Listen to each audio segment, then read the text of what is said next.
Oi galera, tudo bem com vocês? Espero que todos estejam bem e com saúde. Para quem não se lembra mais do meu rosto, eu sou o professor Igor.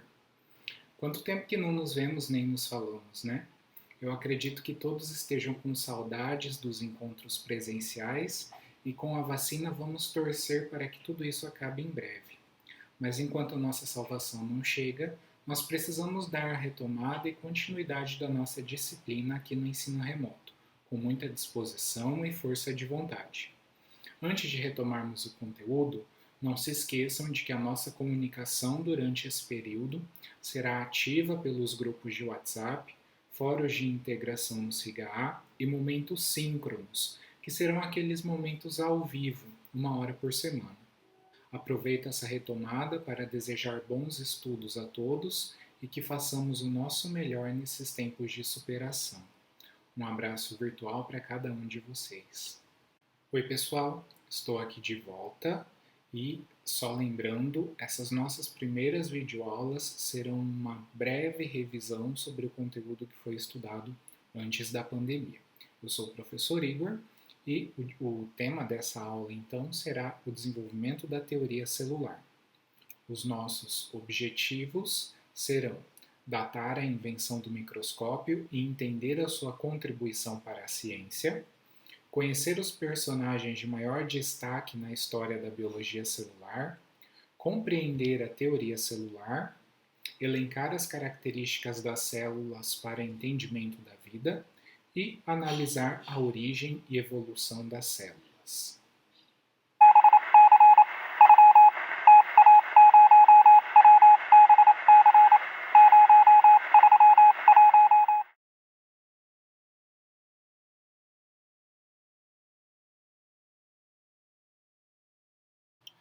A invenção do microscópio foi extremamente importante para o desenvolvimento da biologia celular, pois foi justamente com essa ferramenta que tornou possível observar e identificar estruturas e até mesmo as células, né, que antes eram invisíveis a olho nu. Então, a invenção do microscópio, ela possivelmente data de 1595. Ele foi inventado, construído ou desenvolvido por Zacharias Janssen. Na época ele era ainda muito jovem e teve a ajuda de seu pai. Ambos eram holandeses fabricantes de óculos. O microscópio que eles construíram é esse daqui representado na imagem à direita. O microscópio, esse no caso, consistia de 3 tubos encaixados com lentes inseridas nas extremidades, como a gente pode ver aqui, né? Onde teria uma lente, outra lente na outra extremidade, e aqui as 3 partes dos tubos encaixados que se moviam, né? E o foco da imagem, né, da imagem do material, era obtido a partir do deslizamento dos tubos no momento da observação do objeto. Então isso daqui funcionava como se fosse uma luneta, né, que você podia recolher e estender. O microscópio tinha a capacidade de aumentar 3 vezes quando completamente fechado e até 10 vezes quando estendido ao máximo. Então, o aumento que ele proporcionava da imagem, que podia ser enxergada, né, ia de 3 até 10 vezes. Um dos pioneiros no uso do microscópio, na verdade são 2 pioneiros, né, mas o mais provável que seja de fato o pioneiro foi Anton van Leeuwenhoek, que viveu de 1632 a 1723. O Leeuwenhoek era um construtor de microscópios simples porque eles eram formados por somente uma lente, e foi um dos primeiros a observar as células animais. O seu microscópio, esse daqui, né, uma réplica do microscópio de Leeuwenhoek, uma réplica fiel, né, fidedigna ao microscópio de Leeuwenhoek em tamanho real. Vejam que cabe aqui na mão, né, na palma da mão. Esse microscópio consiste em 2 placas achatadas de metal com uma pequena lente biconvexa. Esse cristalzinho que aparece aqui é a lente, capaz de aumentar entre 70 e 250 vezes a imagem, né, que era possível ser observada a partir da amostra biológica. A amostra ficava espetada na ponta desse alfinete, nessa ponta metálica que aparece aqui, e através da lente ele conseguia então observar. Leeuwenhoek descreveu em 1674 os protozoários, já que ele conseguia enxergar, né, com o seu microscópio. Em 1677 os espermatozoides, em 1683 as bactérias. Ele não utilizou somente esse microscópio, ele era um construtor de microscópios, né? Então ele desenvolveu muitos microscópios ao longo de sua vida, e à medida que esses microscópios foram ficando mais complexos, ele foi conseguindo enxergar coisas cada vez menores, invisíveis ao olho nu. O outro pioneiro tão importante quanto o Leeuwenhoek no desenvolvimento dos microscópios foi o Robert Hooke, que aparece aqui. Ele viveu de 1635 a 1703 e já em 1655 ele aprimorou o microscópio composto, que agora já era formado por 3 lentes, e ele descreveu a estrutura celular da cortiça. A cortiça é a casca, aquela casca de árvore que é utilizada para fazer rolha, né? E ela já é um tecido morto, então não tem mais célula ali, a gente só vê somente a parede celular. Foi justamente essa estrutura que o Robert Hooke descreveu. Ele propôs o termo célula, que vem do grego kitos, célula, que é o diminutivo de cela, entendam cela como se fosse um quarto, um cômodo, um espaço fechado, né? Então o diminutivo desse espaço é a célula, e do latim cella, um espaço vazio, porque aquilo que ele estava vendo, né, eram só resto de parede celular, não tinha célula mais ali no meio. Então ele estava vendo umas trabéculas lá. Né? Então foi ele que propôs esse termo que nós utilizamos até hoje, a célula. O corpo do microscópio era construído de madeira e coberto com uma fina camada de ouro. É aquele microscópio que está lá no primeiro slide da nossa aula, da abertura da nossa aula. Ele aparentemente ele tinha um design muito bom, né? Era um microscópio mais rebuscado, mais sofisticado, mas ele tinha um desempenho óptico menor quando comparado ao microscópio de Leeuwenhoek. Então, mesmo sendo mais bonitinho, maior e formado com 3 lentes, composto por 3 lentes, o Hooke não tinha tanto poder de resolução para enxergar as coisas como o Leeuwenhoek tinha com seu microscópio. A partir das análises que o Robert Hooke fez com seu microscópio, ele escreveu esse livro que aparece aqui, né? A Micrografia, sua principal obra, ou Descrições Fisiológicas de Corpos Diminutos, feito através de lentes de magnificação, lentes de aumento. Então, essa obra foi extremamente importante para a ciência e contribuiu muito para o desenvolvimento da biologia celular. Aqui nós temos o esboço do próprio microscópio dele, né, que é aquele que aparece lá no primeiro slide da nossa aula. São aqui ambas páginas do livro dele, do livro Micrografia. Aqui todo o projeto de engenharia que ele desenvolveu, né, para construir o seu microscópio. E aqui a descrição da cortiça, né, a ilustração botânica de um ramo lá da árvore da cortiça, com suas folhas, o caule, e aqui descrevendo as amostras, né, daquilo que ele observava com o seu microscópio. Então, esses espaços aqui eram as celas ou células que ele observava no seu microscópio. O tecido da cortiça, né, já com as células todas degradadas, e ficou ali somente a parede celular. Com a evolução da microscopia, já alguns anos depois, né, em 1831, Robert Brown descreve a presença de núcleo em todas as células. Ele observou um monte de célula diferente e ele notou, não, tem alguma coisa semelhante, é o núcleo, aquela bolinha que aparece lá no meio da célula. Né? Utilizando esse microscópio aqui, também um pouco mais complexo que o de Leeuwenhoek, ele conseguiu fazer então essa observação. Enquanto isso, na Alemanha, Matthias Schleiden, um botânico que viveu de 1804 a 1881, ele postulou que todos os vegetais são constituídos por células e, em companhia aí do seu conterrâneo e contemporâneo Theodor Schwann, que viveu de 1810 a 1882, o Schwann era um histologista humano, ele postulou que todos os animais são constituídos por células a partir de suas observações.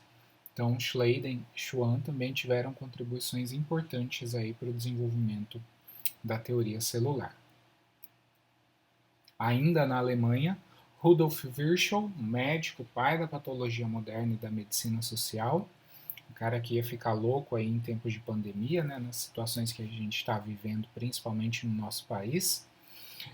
Virchow viveu de 1821 a 1902. Em 1855, ele postulou que todas as células se originam de células pré-existentes, com a sua tradicional frase, né, que o imortalizou aí, omni cellula ex cellula. E ele estabelece a divisão celular como fenômeno central da reprodução dos organismos. Ainda também na Alemanha, Walter Flemming, que viveu de 1843 a 1905, era médico e pai da citogenética, a ciência que vai combinar os princípios da genética com os princípios da citologia, da biologia celular. Flemming usava corantes como anilina, entre outros, para estudar as células, e ele identificou que algumas estruturas celulares tinham uma afinidade muito grande por esses corantes. No caso, a cromatina, né, que é uma combinação de DNA com proteínas, que tem uma grande afinidade por corantes e vai fazer parte aí, vai constituir o nosso material genético que aparece lá dentro do núcleo. Também identificou processos da divisão celular, etapas da divisão celular. Então, todas essas ideias que nós vimos, principalmente o que foi observado por Schleiden, Schwann e Virchow, as constatações que eles fizeram e as inferências que eles fizeram, né, seus postulados sobre a teoria das células, levou então à formulação da teoria celular, com esses três princípios básicos. Todos os organismos são compostos por uma ou mais células. A célula é a unidade básica da vida e todas as células surgem apenas de células pré-existentes. Então, com base em tudo que eles observaram, a primeira teoria celular ela foi descrita a partir desses três princípios, né? Era já uma primeira tentativa de explicar o que era a vida. A vida precisaria se encaixar dentro dessas três condições. Unindo todos os princípios anteriores da primeira teoria celular, as ideias de Virchow, Schleiden e Schwann, juntamente com os conhecimentos que surgiram depois disso, né, as ideias mais novas, mais atuais, formulou-se então a teoria celular moderna, que está resumida nesses 6 pontos. Primeiro, todos os seres vivos são constituídos por uma ou mais células. Segundo, todas as células vivas surgem de células pré-existentes por divisão.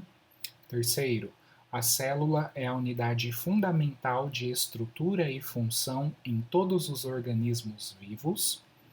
Quarto, o fluxo de energia, metabolismo e bioquímica ocorre dentro das células. Quinto, as células contêm DNA encontrado especificamente no cromossomo e RNA encontrado no núcleo e no citoplasma da célula. E sexto, todas as células têm basicamente a mesma composição química em organismos de espécies semelhantes e muitas vezes em casos de espécies diferentes também. A composição celular é sempre muito constante dentro dos seres vivos. Então, essas ideias sintetizam a nossa teoria celular moderna. Dando continuidade, nós vamos falar um pouco sobre a origem e a evolução das células. Para que a gente possa entender um pouco sobre a origem e a evolução da célula, tem uma pergunta muito interessante que é: o que é vida? Né?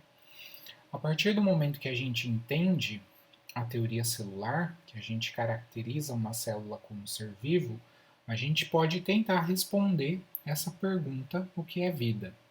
Essa pergunta é uma pergunta relativamente intrigante.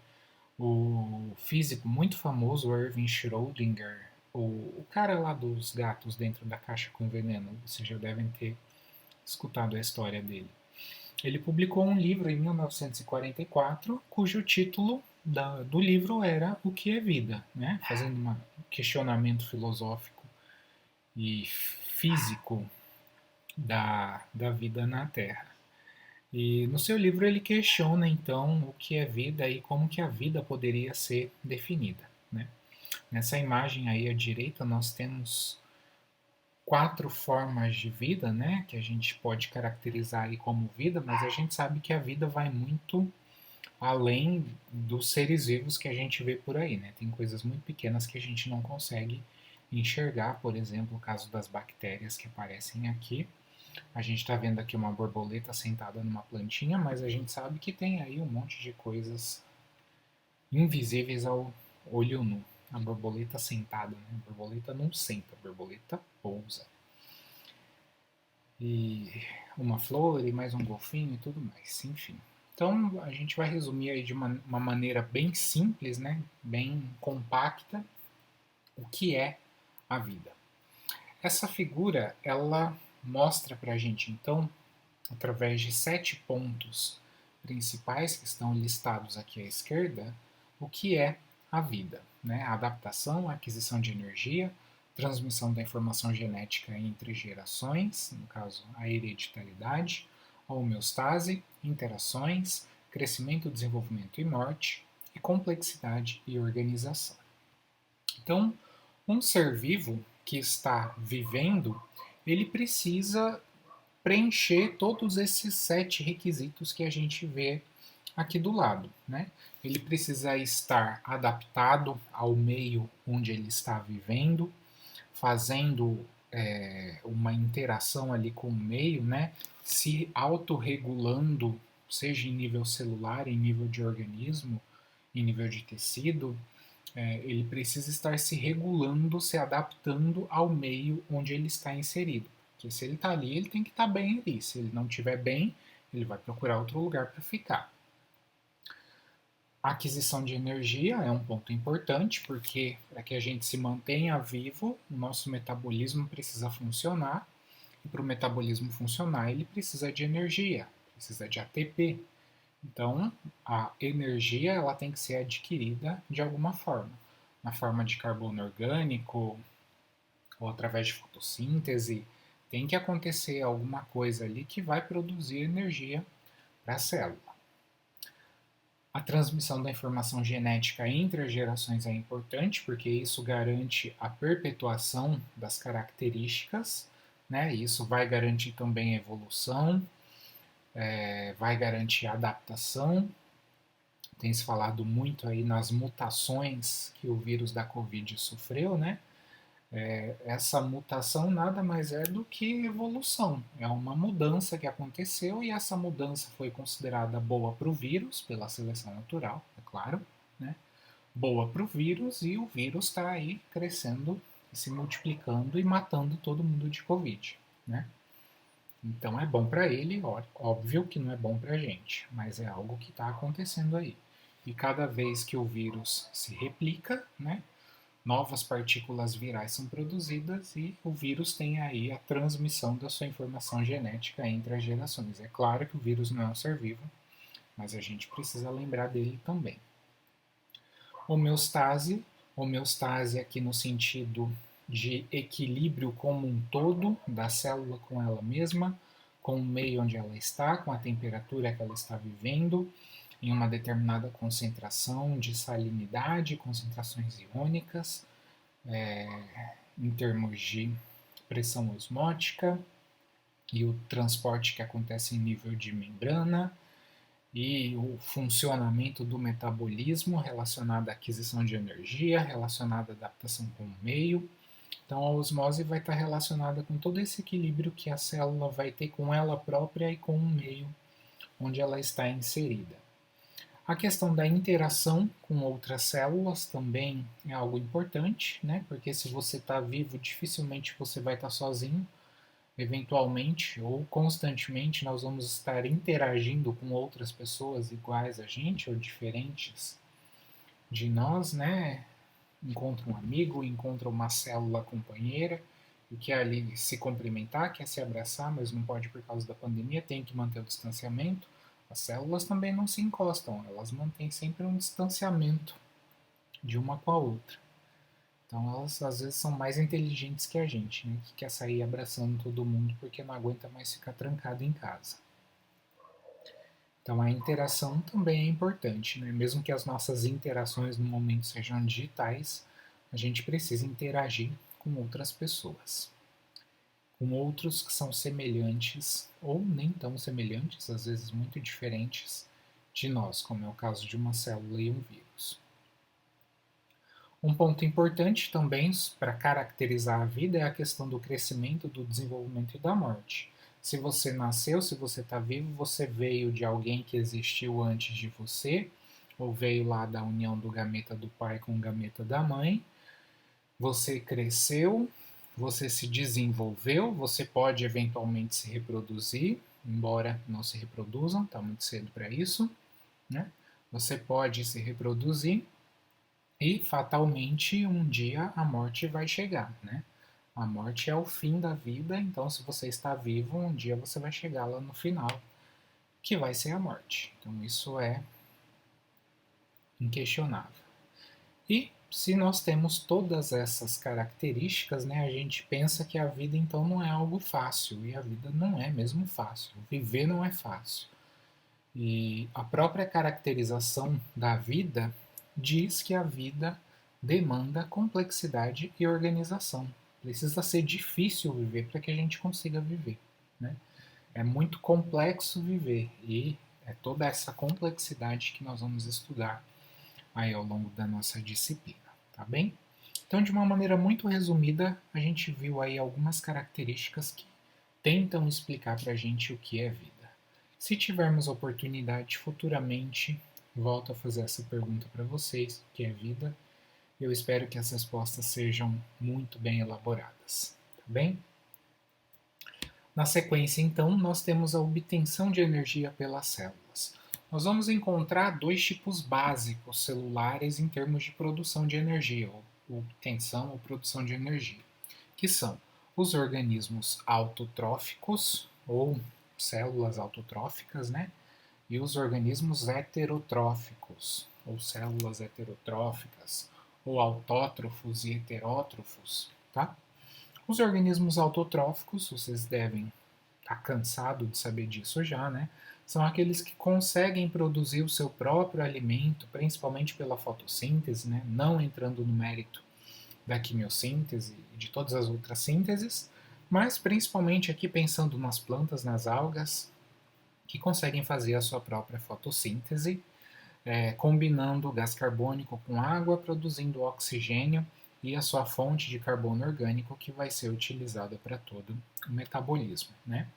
Então elas absorvem água, liberam gás carbônico, absorvem gás carbônico, liberam oxigênio, desculpa, absorvem gás carbônico e produzem a seu carbono orgânico através da luz solar. Quem vai fazer isso? As plantas, as algas e algumas bactérias conseguem fazer fotossíntese.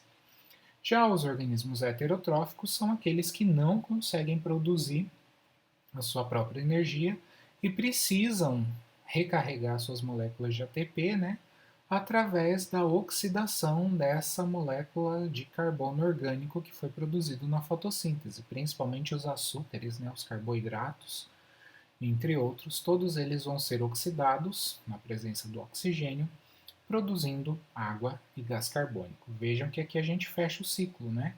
Aquilo que eu utilizei como matéria-prima como substrato para fazer a fotossíntese é aquilo que eu vou produzir lá no final da respiração celular nos organismos heterotróficos, né? É exatamente o oposto. O que eu utilizo aqui, eu produzo aqui. O que eu utilizo aqui, eu produzo aqui, certo? Então, nós vamos ter como organismos heterotróficos a maioria dos seres vivos, né? A energia de ligação química é útil aqui no caso para a produção da sua própria energia, da sua energia para manutenção aí do metabolismo. E agora nós vamos falar então um pouco sobre a origem e a evolução das células. Aqui nós temos uma linha do tempo muito resumida, né, mostrando aí os últimos 5 bilhões praticamente de vida na Terra, né? A, a ocorrência do Big Bang, ela é estimada aí a 15 bilhões de anos, né? Então, a formação do sistema solar, não vou lembrar agora exatamente, mas por volta de 4,5, 4,6 bilhões de anos atrás, nós temos a formação da Terra. E vejam que os primeiros ácidos nucleicos, que são as moléculas que vão formar DNA e RNA, foram uma das primeiras moléculas a aparecer logo ali no início, né? Antes de 4 bilhões de anos, os ácidos nucleicos já estavam presentes ali na superfície da Terra. Então, foram uma das primeiras moléculas a ser produzidas. Entre 3 e 4 bilhões, mais ou menos 3,5 bilhões de anos, nós temos aí o aparecimento das primeiras células, claro que ainda muito simples, né? Estrutura celular extremamente simples, compatível com a célula procariótica que nós temos hoje, mas também já aparecendo aí praticamente com 1 bilhão de idade, aí 1 bilhão de anos, né, na Terra, já foi suficiente para o aparecimento das primeiras células. Depois, entre 2 bilhões e 3 bilhões, mais ou menos 2 bilhões e meio, nós temos aí a produção de oxigênio pelas células e seguida da fotossíntese, do início da fotossíntese. Entre 1 bilhão e 2 bilhões, nós temos o consumo de oxigênio pelas células, caracterizando a respiração aeróbia ou aeróbica, dependente do oxigênio. Entre meio bilhão e 1 bilhão de anos, nós temos o surgimento de plantas, répteis, pássaros e peixes, praticamente a explosão que aconteceu aí da biodiversidade, né? E, por último, aí, no final de tudo, o surgimento dos seres humanos, tá ok? A chamada árvore da vida é aquela que vai mostrar a evolução que aconteceu, né, entre todos os seres vivos aí, partindo do nosso último ancestral unicelular comum, que deu origem a todos os outros seres vivos, a todas as outras células, né? E essa árvore da vida ela está dividida em 3 grandes domínios: o domínio bactéria ou eubactéria, né? Eu de verdadeiro, bactérias verdadeiras, o domínio de arque ou arqueias, que são as bactérias primitivas, né, bactérias mais antigas que mantiveram um metabolismo mais complexo, né, bactérias que fazem metabolismo de metano, de componentes derivados do enxofre, entre outros metais e tudo mais. E o domínio eucária, o domínio dos eucariotos, onde nós vamos ter aí todas as células eucarióticas, né? Desde protozoário, fungo, planta e animal. E todos os outros estão aí dentro do domínio eucária, ok? Então essa é a nossa árvore da vida. Essa árvore da vida, deixa eu só voltar aqui um pouquinho, rapidinho, partindo desse último ancestral unicelular comum a todos os seres vivos, né? que foi aquela célula procariótica que apareceu aqui, ó, as primeiras células, né, lá em 3,5 bilhões de anos, partindo dessa daqui é que a gente tem o surgimento de todas essas outras. E é justamente essa atmosfera, essa condição, esse cenário que a gente vai ver agora que estava acontecendo lá na Terra nesse primeiro bilhão de anos aqui, antes do surgimento da vida, digamos assim, na face da Terra. Então a gente vai ver um pouquinho sobre a atmosfera primitiva da Terra, a chamada hipótese redutora. Existem várias outras hipóteses que explicam, né, como que aconteceu, como que pode ter acontecido o início da vida, a origem da vida na Terra. Eu particularmente simpatizo mais com essa, mas não significa que as outras estejam erradas. Todas têm os seus pontos fracos, todas têm os seus pontos fortes, tá ok? Então nós temos aí essa hipótese redutora, né, acontecendo entre 4,5 e 4 bilhões de anos atrás. É o primeiro início aí da vida da Terra, né, os primeiros 500 milhões de anos da vida da Terra. Essa atmosfera era rica em vapor de água, gás hidrogênio, todos os outros gases, né? Hidrogênio, nitrogênio, amônia, metano, gás sulfídrico, H2S, e gás carbônico. Então, além da água, no estado gasoso, nós tínhamos a mistura de todos esses outros gases na atmosfera da Terra. Existia também um oceano primitivo à medida que a superfície terrestre foi resfriando, né? É bem provável que aconteciam tempestades constantes, né? Chuvas torrenciais constantes, em função inicialmente de uma alta temperatura da superfície da crosta terrestre. Isso fazia a água ferver, a água evaporava, né? Quando esse vapor de água atingia altíssimas temperaturas, ele encontrava um frio, né? Resfriava e voltava, caía, se precipitava na forma de chuva. Eu peço desculpas pelo latido, mas é algo que possivelmente a gente vai escutar muito ainda nesse semestre, tá bom?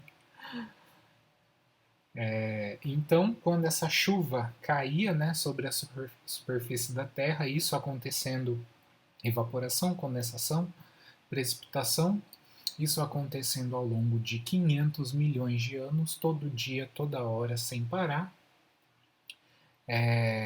Chegou o momento que a Terra foi resfriando e a água começou a se acumular, de modo que nós tínhamos a maior parte da superfície terrestre coberta por água. A combinação desses fatores, a precipitação intensa e a evaporação e a condensação e a precipitação novamente, teria sido o que levou à produção inicial de moléculas mais simples, que depois foram ficando cada vez mais complexas em função de reações químicas que aconteciam entre essas próprias moléculas. A esse processo nós damos o nome de síntese pré-biótica, a síntese dos componentes químicos que viriam a formar os primeiros seres vivos muito tempo depois, né? Bom, então essa figura ela vai mostrar para a gente, né, basicamente como era a superfície da Terra há 4,5 bilhões de anos atrás. Nós tínhamos uma atmosfera rica em vapor de água, porque essa água que aparecia aqui na superfície ela evaporava rapidamente, em função da superfície ser muito quente. A água combinada com gás carbônico, hidrogênio, nitrogênio, amônia, metano, passando por descargas elétricas, né, tempestades, relâmpagos, raios que aconteciam em função dessa intensa atividade elétrica nos primeiros 500 milhões de anos da vida da Terra, né, combinada com radiação ultravioleta, com raios cósmicos e tudo mais vindo do espaço. Tudo isso contribuía para a formação de moléculas ainda muito simples, né, mas um pouco mais complexas que as primeiras. A atividade vulcânica teve um papel fundamental nesse processo também. A combinação dessas moléculas simples, né, ácido cianídrico, HCN, aldeídos e cetonas, continuando nesse processo de relâmpagos de radiação cósmica, radiação ultravioleta, luz solar, água evaporando, água chovendo, e descarga elétrica, e calor e tudo mais, a combinação dessas moléculas, né, com essas outras e tudo mais, levava à produção então de moléculas cada vez mais complexas, aminoácidos, purinas, açúcares, pirimidinas, novamente com a atividade do vulcanismo, dos relâmpagos e do espaço e tudo mais, a associação dessas moléculas levava agora à produção de polímeros. Como a chuva era constante, né, constantemente nós tínhamos a água chovendo e limpando essa atmosfera, né? Arrastando esses polímeros, esses aminoácidos, essas purinas, esses açúcares, essas pirimidinas, esses aldeídos, essas cetonas, arrastando isso, né, para a superfície terrestre que ia se resfriando cada vez mais. E nessa água, né, que foi se acumulando na superfície terrestre, esses componentes da atmosfera eram lixiviados, né? Quando a gente tem uma cidade muito poluída, é bom quando chove porque a chuva limpa toda aquela poluição do ar atmosférico, né? Mas se você coloca um balde lá para coletar a água dessa chuva numa cidade muito poluída, a água ali fica preta, porque é em função de toda aquela poluição que está na atmosfera. Então é o mesmo princípio que acontecia aí nos primeiros anos de vida da Terra, tá bom? Então as moléculas complexas iam se acumulando nessa água que ficava empoçada na superfície da Terra. Nessas poças de água é que surgiu possivelmente as primeiras moléculas vivas, né, que é a hipótese de Oparin e Haldane. Oparin, o Alexander Oparin, em 1924, não posso dizer que foi junto com o John Haldane, porque os dois propuseram a mesma coisa em datas diferentes, um com 5 anos de diferença do outro, né? Mas acho que só depois eles tiveram o conhecimento de que os dois tinham pensado a mesma coisa em tempos diferentes, meio que diferentes, né? Mas muito próximos. Eles chamaram isso, né, de condicionamento do meio. Então, esse condicionamento do meio, essa produção de moléculas simples que iam ficando cada vez mais complexas, foram determinando a organização molecular e acabaram se tornando dominantes com o passar das centenas e dos milhares, quase bilhões de anos ali no início da vida da Terra, né? E essas combinações se desenvolveram gradualmente até as formas estruturais básicas que caracterizam as moléculas vivas. Vejam que eu deixei o vivas aí entre aspas, né? O que seriam essas moléculas vivas? São as moléculas que vão formar os seres vivos: proteínas, ácidos nucleicos, carboidratos, lipídios, entre outras que nós vamos estudar aí. Então, a hipótese do Oparin e do Haldane, ela é baseada na teoria dos coacervados ou coacervatos. O nome aparece escrito aqui, né? Coacervado ou coacervato, que seria esse agregado de proteínas, aminoácidos, lipídios, o que tivesse sendo produzido ali, né, ácidos nucleicos, o que tivesse sendo produzido na atmosfera e lixiviado, transportado lá para aquele caldo primitivo, né, para aquela sopa primitiva da vida, para aquela água que se acumulava nas superfícies mais baixas, isso ia se agregando, ia se combinando de maneira aleatória e formando agregados que parece quando você, sei lá, dissolve farinha na água que vira aquele monte de pelota, né? É a mesma coisa que acontecia com essas moléculas simples que iam se organizando, formando essas estruturas chamadas de coacervados ou coacervatos, que é o que a gente, se misturar um monte de proteína numa solução aquosa, elas vão se agregando, formando essas pelotas que a gente vê aqui no microscópio, né? Então seria uma representação de como teriam surgido essas primeiras formas de vida, entre aspas, que aqui a gente não tem ainda uma organização celular. Essa hipótese do Oparin-Haldane ela é suportada por um experimento que foi proposto por Stanley Miller e Harold Urey em 1953. Esse é o Miller, esse é o Urey. Eles estão diante aqui de uma engenhoca que eles inventaram, né, que eles bolaram, justamente para tentar explicar o que era essa atmosfera primitiva, como ela se comportava, como ela funcionava. Então eles simularam uma atmosfera primitiva dentro de uma associação aqui de vidrarias de um laboratório de química, né? E tentaram explicar como acontecia essa formação de moléculas complexas a partir de moléculas mais simples. Eu vou disponibilizar um vídeo também que mostra isso de uma maneira animada e muito didática, né? Como que acontecia então a produção dessas moléculas mais complexas. Vai estar disponível para vocês também. Então o sistema era um sistema fechado, hermeticamente fechado, né? Aqui nessa parte nós tínhamos como se fosse um balão ali de vidro, né? Todo um sistema de vidro. Um balão contendo água, essa água era aquecida e ela evaporava, né? Nesse outro balão aqui de cima nós tínhamos uma mistura de amônia, hidrogênio e metano, que junto com o vapor d'água simulavam aquela possível atmosfera primitiva. Vejam que também tinha um eletrodo.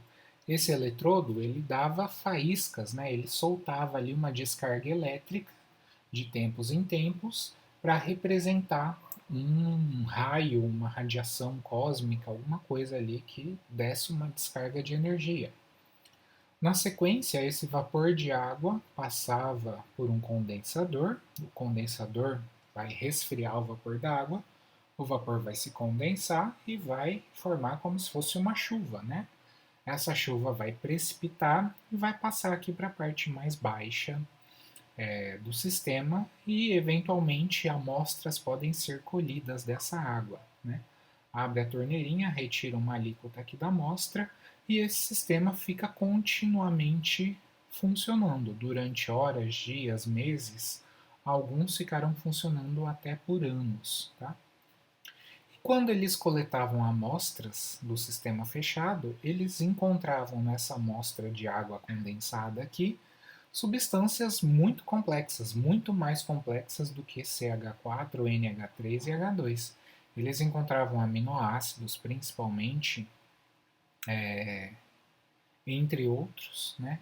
Aminoácidos, alguns ácidos nucleicos muito simples, mas já apareciam aqui. Tanto que isso aqui normalmente mudava até de cor, porque estava acontecendo alguma coisa ali, né? Então isso explicou e fortaleceu muito a ideia dessa atmosfera primitiva sendo redutora em função dos seus componentes, tá bem?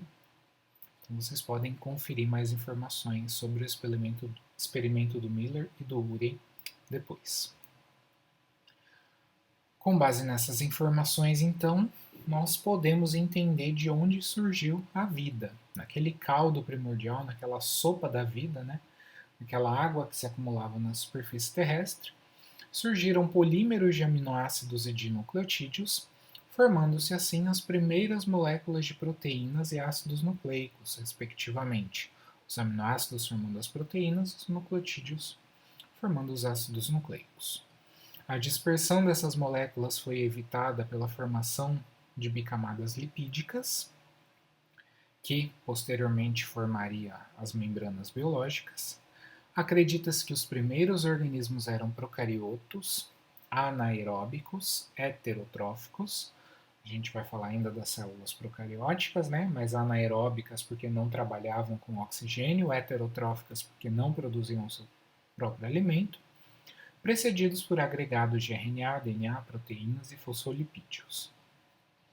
O esgotamento dos nutrientes favoreceu o desenvolvimento dos procariotos autotróficos, aqueles que sabiam produzir o seu próprio alimento, e convertiam a luz solar e o gás carbônico em alimento.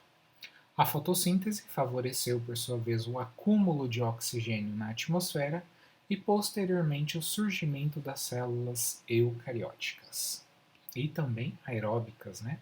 Que sabiam agora fazer a oxidação desse oxigênio, que aumentou muito de concentração na atmosfera terrestre.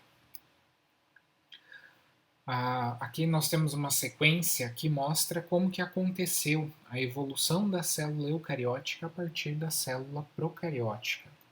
Então, aquela primeira célula que surgiu, aquele último ancestral comum unicelular que nós temos lá na árvore da vida, é uma célula muito simples que a gente vai ver na próxima aula, né? Mais uma parede celular, uma membrana plasmática e um material genético disperso no citosol, no citoplasma. Só isso. Essa célula, né, eventualmente ela pode ter perdido a parede celular em algum momento e ganhado outras, se unido a outras células que eram semelhantes a ela. Vejam que aqui ela tem um tamanho relativamente grande, né? E aqui ela parece que está se associando com outra menorzinha, aqui também com outra menorzinha. Aqui tem uma que entrou dentro dela e acabou sendo digerida, né? Foi toda degradada. Mas aparentemente pode ter acontecido esse processo de reentrâncias e de invaginações que a gente observa aqui acontecendo na superfície celular, né?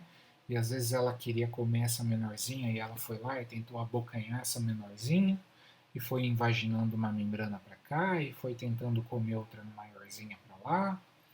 E ao longo desse processo, ela foi desenvolvendo uma maior complexidade.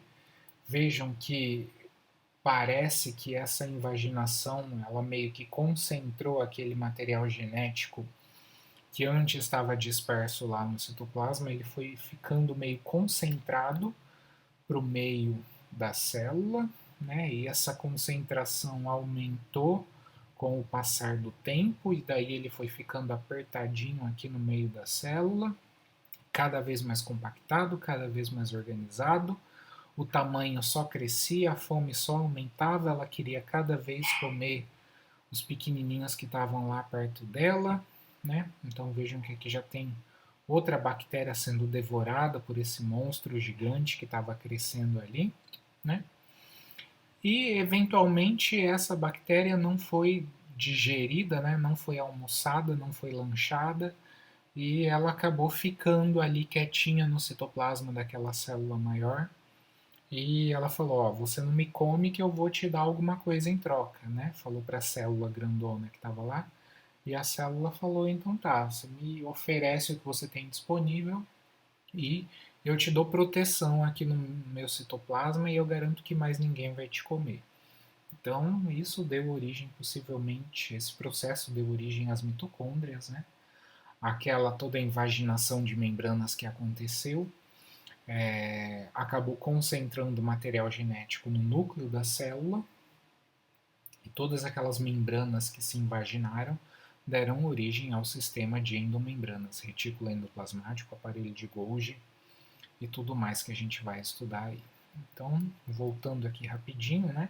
Vejam que de uma célula muito simples a gente passou para estruturas cada vez mais complexas, cada vez mais organizadas. E isso não foi da noite para o dia, porque a vida demanda essa complexidade, essa organização, e ela não é rápida, ela é demorada, ela é devagar, até a gente chegar numa célula eucariótica com todas as estruturas que a gente conhece hoje. As primeiras células eucarióticas eram, portanto, aeróbicas, ou melhor, aqui surgiram as primeiras células aeróbicas, que já sabiam trabalhar com o oxigênio que estava disponível na atmosfera, porque fizeram a, a endossimbiose com as mitocôndrias, né, que passaram a fazer a oxidação desse oxigênio. Temos as consequências da evolução celular, Então, nós tivemos a transferência de genes das organelas energéticas para o núcleo da célula, como é o caso das mitocôndrias e cloroplastos, que será discutido mais adiante. O aumento da quantidade de DNA paralelamente à complexidade celular.